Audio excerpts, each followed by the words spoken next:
will hand over the winner's trophy to Ivan Ortola of MT Helmets MSI.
I think we are reaching a level that is crazy, and we are always on the limit. And then as soon as I saw Enea was catching, I tried to, to keep it constant, to try to manage a bit for the end, but he was.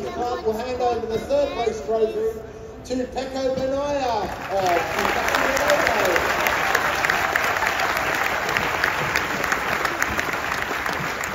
Second place, George Villegas for FIM President, winning the award for Jorge Martin trophy as well.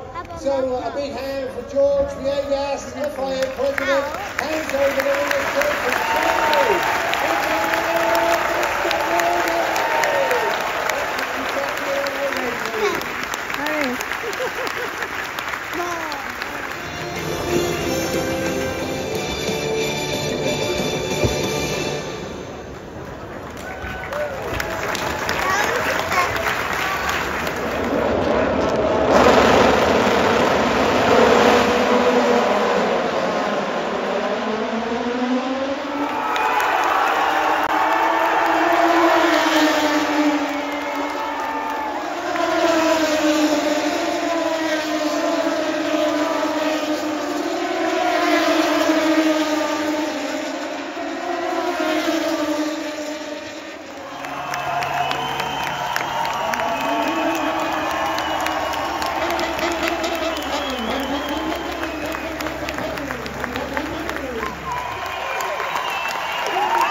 Yeah, I can't believe it from such a tough start to the year. But George Villegas being presented to Joe Dixon.